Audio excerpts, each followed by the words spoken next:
Merci. Je passe maintenant la parole à Madame Joëlle Mélin pour le groupe ENF. Je vous en prie. Merci, Madame.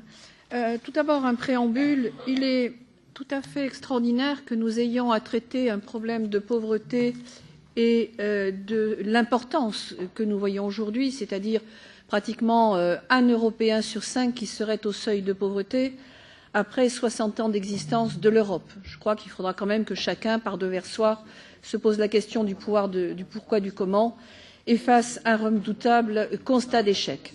Au-delà de ça, ce dossier pose un gros problème de définition. Certains collègues l'ont dit.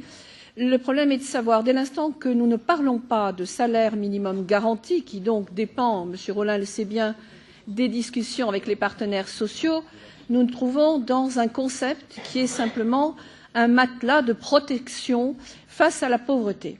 Alors, énormément de questions se posent à partir de ce moment-là. Qu'est-ce que l'on va entendre par là?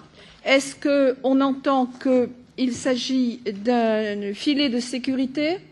Est-ce que c'est un matelas d'amortissement des emplois, du manque d'emplois actuels et surtout des pertes d'emplois qui vont venir à partir de la robotisation et de la numérisation?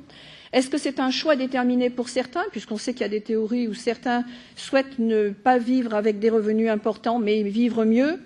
Et qu'est-ce qu'on en fait? Comment va-t-on le financer?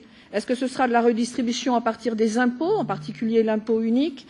Est-ce que c'est de la taxation des biens communs, le foncier, le patrimonial, les ressources naturelles? Est-ce qu'on fera de la création monétaire avec l'hélicoptère monnaie dont on parle beaucoup? Et comme la BCE d'ailleurs le fait déjà au niveau des banques depuis 5 ou 6 ans, quels en seront les montants? Quels seront les seuils suffisants pour parler de revenus de subsistance? Est-ce que ce revenu minimum sera lui-même chargé de cotisations sociales? Est-ce que parallèlement, pour permettre une reprise, est-ce qu'on pourra envisager une baisse des charges sociales sur les salaires et les entreprises, tant que ce financement-là est celui qui est le plus privilégié en Europe? Comment pourra-t-on faire et comment pourra-t-on évaluer tout cela au bout de 2 ans ou 3 ans de dispositif? Tout cela nous ouvre la porte à véritablement des questions multiples. Donc je crois que le travail que nous avons à faire en commun est très largement ouvert. J'ai entendu les différents intervenants, nos experts, les collègues des autres groupes. Je crois que l'interrogation reste importante. C'est un défi redoutable. Je ne suis pas tout à fait sûre que ce soit la bonne piste, sauf s'il y a vraiment urgence pour un Européen sur 5. Et dans ce cas-là, oui, il faut bien faire quelque chose.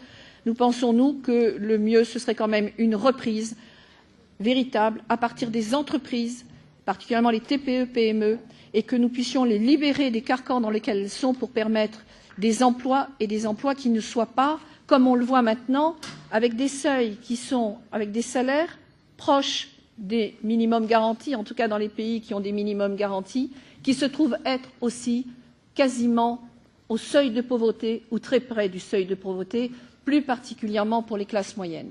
Donc il y a un énorme travail à faire, volontiers pour le faire avec Madame Agea, mais il faudra que nous éclaircissions tous les éléments de ce dossier. Je vous remercie, Madame la Présidente.